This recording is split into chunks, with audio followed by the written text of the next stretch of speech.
नमस्कार, आप सभी दर्शकों को गणेश चतुर्थी की हार्दिक शुभकामनाएं। मैं हूं आपके साथ नीतू शर्मा। आज न्यूज रूम में इन शुभकामनाओं के साथ शुरुआत करते हैं। सबसे पहले गणेश चतुर्थी पर ही हम बात करेंगे। पूरे देश में इस त्योहार की धूम है। हमारे साथ न्यूज रूम में हमारे साथ में है सीनियर जर्नलिस्ट दुर्गेश जी, जो आज हमें गणेश चतुर्थी की शुभकामनाओं के साथ साथ और भी काफ़ी सारे मुद्दे हैं जो हम लेकर आए हैं आपके लिए, उन पर हम उनसे चर्चा करेंगे। सर, स्वागत है आपका। और गणेश चतुर्थी की धूम है पूरे देश में। बिल्कुल, पहले तो हमारे दर्शकों को और सभी को गणेश चतुर्थी की बहुत बहुत शुभकामनाएं। देखिए, प्रथम पूज्य हैं गणेश जी, और गणेश जी के बिना कोई भी मांगलिक कार्य नहीं होता है जी। तो उनका आज जन्मदिन है और गणेश चतुर्थी मनाई जा रही है और लोगों में जो है काफ़ी उत्साह है। और हमारे जो महाराष्ट्र के जो दर्शक हैं वो तो बिल्कुल गणेश अब अगले 10 दिनों तक जो है गणेश जी की पूजा अर्चना में लगेंगे और गणेश की प्रतिमाएं जो है नगर चौराहों के ऊपर जो है वो स्थापित की जाएगी और गणेश जी की पूजा अर्चना की जाएगी। और गणपति बाप्पा मोरिया कि अब धूम जो है पूरे महाराष्ट्र के साथ साथ अब तो पूरे देश में ही गणेश जी को जो है उनकी मूर्तियां जो है स्थापित करने लगे हैं, पूजा अर्चना करने लगे हैं। तो एक माहौल है और धार्मिक माहौल बना हुआ है और इससे एकता होती है और लोगों में एक नया संचार और उत्साह जो है वो देखने को मिलता है। तो बहुत बहुत शुभकामनाएं सभी को, आपको भी हमारी तरफ से बहुत बहुत शुभकामनाएं। धन्यवाद सर।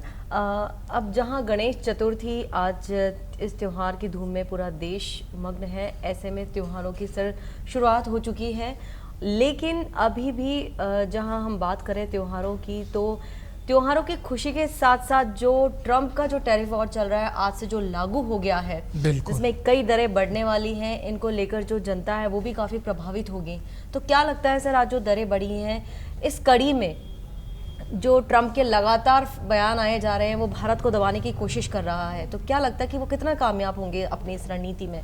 देखिए, ट्रंप जो हैं वो लगातार हम न्यूज़ रूम में भी चर्चा करते आए हैं कि उनका जो राजनीति करने का तरीका है या ग्लोबल लीडर बनने का जो तरीका है वो दबाव की राजनीति का है। वो लगातार इस तरीके की बात करते हैं और अभी एक बार फिर उन्होंने बोला है कि मैंने जो है मोदी को धमकी दी थी हाई टैरिफ लगाने की और उसके बाद जो है वो युद्ध रोका गया। तो वो जो हाई टैरिफ लगा के धमकी, पहले भी वो करीब 28-30 बार बोल चुके हैं कि साहब मैंने जो है वो सीज़ फायर कराया और उससे भारत की तरफ से कोई उसको लेके कोई प्रतिक्रिया पहले नहीं आई। फिर जो है सरकार ने कहा कि जो पाकिस्तान और भारत के बीच में जो है GMO स्तर की बातचीत हुई उसमें जो ये सीज़ फायर का जो है वो फैसला किया गया। तीसरे किसी ने भी उनको नहीं करना, ट्रंप का नाम नहीं लिया, लेकिन ट्रंप को सीधे तौर पर इंगित किया कि साहब किसी की इंटरफ्रेंस जो है इस युद्ध को रोकने के बीच में कहीं कुछ नहीं थी। वही चीज़ उसको लेके, लेकिन अब जो ट्रंप को लग रहा था कि मैं भारत को, क्योंकि मेरा वो दोस्त है तो मैं उनको दबा दूंगा और जिस तरीके से रशिया यूक्रेन के युद्ध को समाप्त नहीं कराने का जो उनके ऊपर आरोप लग रहा है लगातार उनके ही देश में, तो वो उससे इतर भारत और पाकिस्तान का युद्ध रुका के और एक इनिशिएटिव लेने की बात करते और एक इस तरीके की भाई मैं उसमें कामयाब हो गया ये अपने देश को दिखाने के लिए वो करते, लेकिन वहाँ पर भी उनको मात खानी पड़ी तो वो बरगला गए। और उसके बाद उन्होंने जिस तरीके से टैरिफ लगाना शुरू किया, अभी तो वो कह रहे हैं कि हम 200% तक जा सकते हैं भारत के। एक तरफ वो चाहते हैं भारत से जो है वो उसकी जो ट्रेड है रशिया के साथ वो रुक जाए और वो अमेरिका के हिसाब से और अमेरिका से ट्रेड करे। दूसरी तरफ ट्रंप खुद चाहते हैं कि वो रशिया से जो है वो ट्रेड करें।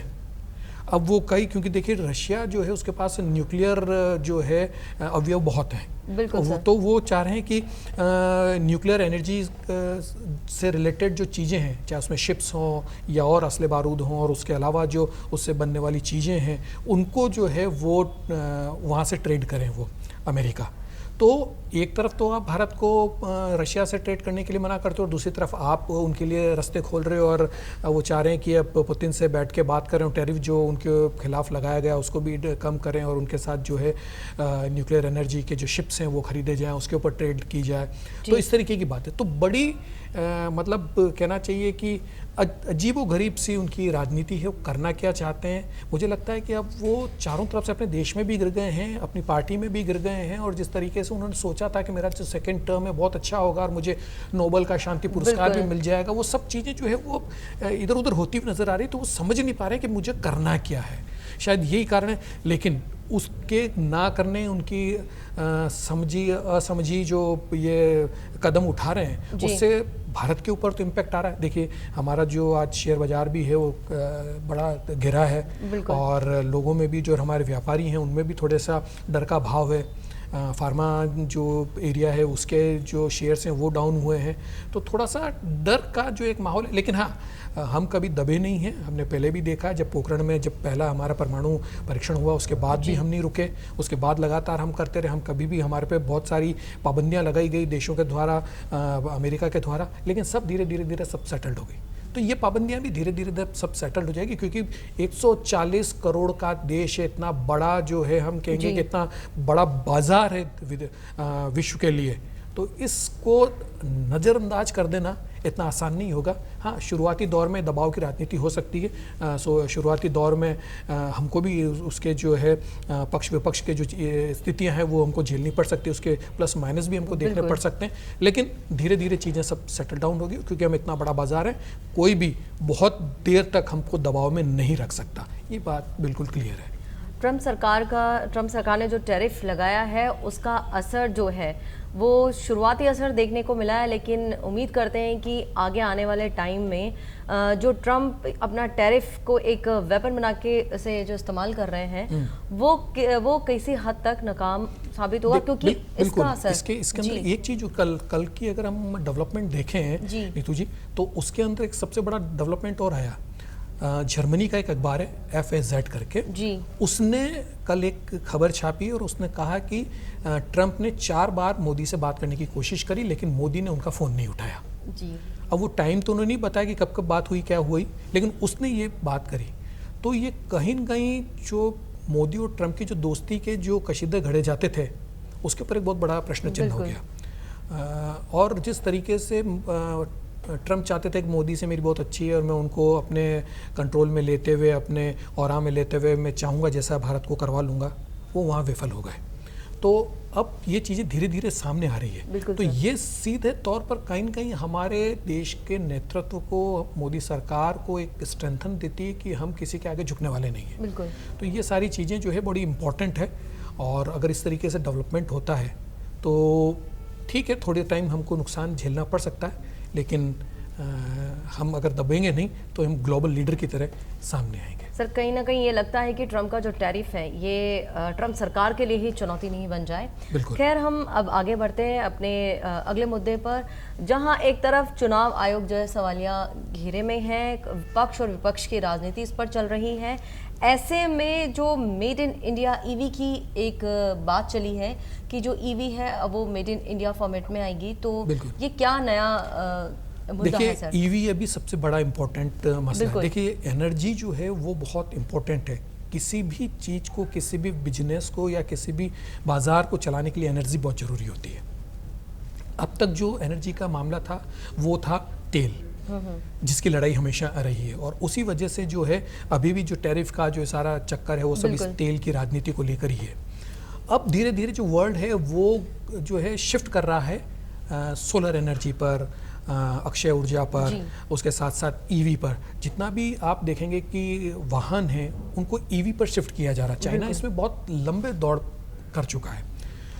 अब भारत जो है वो ये चाहता है, क्योंकि कल ही प्रधानमंत्री नरेंद्र मोदी ने कहा कि दुनिया में अगर कोई ईवी चलेगी तो वो मेड इन इंडिया चलेगी। तो हमारा जो फोकस है बिल्कुल क्लियर है, सरकार का फोकस बिल्कुल क्लियर है कि हम अब ईवी की तरफ जाएंगे और हम धीरे धीरे जो है वो उसको सिस्टम को हम डेवलप करें। देखिए, भारत के साथ क्या है, बहुत बड़ी इंपॉर्टेंट बात ये है कि यहाँ पर सोलर एनर्जी के लिए बहुत बड़ा स्कोप है जी। उसके साथ साथ ईवी के लिए बड़ा स्कोप है। तो ये धीरे धीरे जब हम शिफ्ट कर रहे हैं एक एनर्जी से दूसरी एनर्जी के ऊपर, तो ये एक बहुत बड़ा हमारे लिए अचीवमेंट है, और ये अचीवमेंट जो है वो पूरी दुनिया को रूल करने के लिए हम कर सकते हैं। इस चीज़ को पहचाना है मोदी जी ने, और उन्होंने कहा कि अब हम, उन्होंने एक हमारी जो ब्रांड है मारुति, उसके साथ जो पहली ईवी जो उनकी ईवी टारा निकाली है उसके कल हरी झंडी भी दिखाई है उन्होंने, और उनका कहना है कि अब हम ईवी की तरफ बढ़ेंगे, बाज़ार में ईवी को डेवलप करके और पूरे विदेश में हम बेचेंगे। ये इस थॉट के ऊपर जो है वो सरकार चल रही है। तो आज नहीं तो अगले 5 साल में अच्छा एक बाज़ार के तौर पर जो है वो भारत होगा। और हमारे यहाँ से, क्योंकि मारुति सुजुकी जो है वो ब्रांड जापानी ब्रांड है, भारत में आया, यहाँ मैन्युफैक्चरिंग हुई, अब भारत में ही बन के सुजुकी की गाड़ियाँ जी। जापान को हम सेल आउट कर रहे हैं। जी। तो ये एक बहुत बड़ा अचीवमेंट कह सकते हैं मेड इन इंडिया के तौर पर। तो अगर ईवी भी अगर मेड इन इंडिया होगी तो बहुत बढ़िया है, और हम तो चाहेंगे भी, क्योंकि टेस्ला भी जो है उसके ऊपर भी बातचीत हुई थी। इलोन मस्क जो है इंडिया आए थे और चाह रहे थे कि वो यहाँ पर टेस्ला लाएं, लेकिन प्रॉब्लम ये आई थी उस टाइम पे कि वो मैन्युफैक्चरिंग यहाँ नहीं करना चाह रहे थे। मोदी सरकार चाहती है कि टेस्ला अपनी मैन्युफैक्चरिंग भी यहाँ करे, तो अब वो भी चीज़ें आगे बढ़ेंगी। तो ऐसे में अगर बड़े प्लेयर्स अगर आएंगे और यहाँ पर ईवी बनेगी तो मेड इन इंडिया ईवी हम पूरे दुनिया में देखेंगे चलती हुई। बिल्कुल सर, मेड इन इंडिया में नए नए नवाचार हमेशा होते रहे हैं इस कैंपेन में। ईवी भी एक हमारा नेक्स्ट प्रोजेक्ट कह सकते हैं मोदी गवर्नमेंट का। लेकिन सर अभी मैं बात करती हूँ, अभी जो मॉनसून की वजह से पूरे देश में जो तबाही का मंजर है, ऐसे में जो सड़कों की स्थिति है, ऐसे में क्या आपको नहीं लगता कि जो ईवी जैसा प्रोडक्ट लॉन्च करने के लिए मोदी सरकार सोच रही है, ये चैलेंजिंग रहेगा?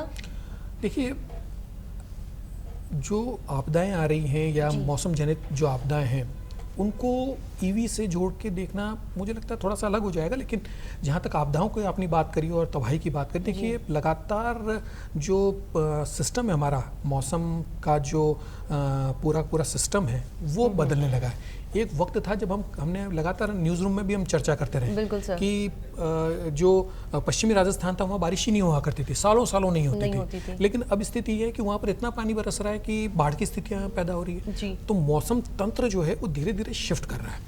देखिए, इसमें ग्लोबल वार्मिंग का भी बहुत बड़ा इम्पैक्ट है।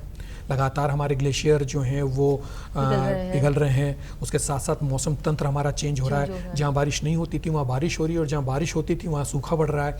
तो इस तरीके की स्थितियाँ, और अब आप देखिए बादल फटने की कई घटनाएं हम देख रहे हैं। बादल फटना मतलब ये है कि कोई बादल फटता नहीं है, लेकिन 1 घंटे में 100 मिलीमीटर से भी ज़्यादा अगर बरसात कहीं हो जाती है तो उसको बादल फटना कहते हैं। मतलब इतना पानी एक साथ आ जाना जिसको जो है मैनेज करना बड़ा मुश्किल होता है। तो लगातार हम पहाड़ों में भी देख रहे हैं, हिमालयज़ में हम देख रहे हैं, और इवन हम समझते थे कि अरावली पर्वतमाला जो है वो बड़ी मतलब सॉलिड रॉक्स की है, लेकिन वहाँ पर भी लैंडस्लाइड हो रहा है। उसके साथ साथ हमारे हिमाचल हो चाहे उत्तराखंड हो, वहाँ पर लगातार हो रहा है। और तो और आप अभी देखेंगे वैष्णो देवी में लैंडस्लाइड हो गया, वहाँ पर वहाँ हादसा हुआ है। तो लगातार इस तरीके के हादसे देख रहे हैं। अगर हम राजस्थान के सीनेरियो में बात करें तो राजस्थान में जिस तरीके से बूंदी, कोटा, झालावाड़, आपका भीलवाड़ा, चित्तौड़गढ़, धौलपुर का एरिया, शेखावाटी वाला कुछ एरिया, यहाँ पर इतनी ज़बरदस्त बारिश हुई। हमारा अजमेर वाला एरिया और वो सारा जो है वहाँ पर इतनी ज़बरदस्त बारिश हुई कि 8-8 फीट तक पानी भर गया, सड़कें टूट गई है, हालत ख़राब हो गई हैं। जो नदी नाले जो सूखे पड़े रहते थे, जिनके ऊपर जनरली कभी इतना पानी नहीं आता, तो वो बिल्कुल फुल हो गए हैं। और जो एवरेज बारिश है उससे दुगनी से ज़्यादा बारिश हो चुकी है। तो इतना ज़्यादा, तो ये सीधे तौर पर देखें तो अब सरकार के ऊपर भी इसका जो है इम्पैक्ट आएगा। और क्योंकि रोड्स टूट चुकी हैं, मरम्मत करने के लिए बिल्डिंगें जर्जर हो गई हैं, तो उनकी मरम्मत करने के लिए, तो ये सारी चीज़ें हैं। तो ये मौसम जनित जो आपदा आई है उसका नुकसान तो झेलना पड़ेगा। बिल्कुल सर, न्यूज़ रूम में हम हमेशा ऐसे ही मुद्दों पर बात करते हैं जो हमारे दर्शक हैं उनके लिए जानना ज़रूरी होता है। न्यूज़ रूम में हम फिर हाजिर होंगे कुछ नए मुद्दों के साथ में। फ़िलहाल के लिए इतना ही। नमस्कार।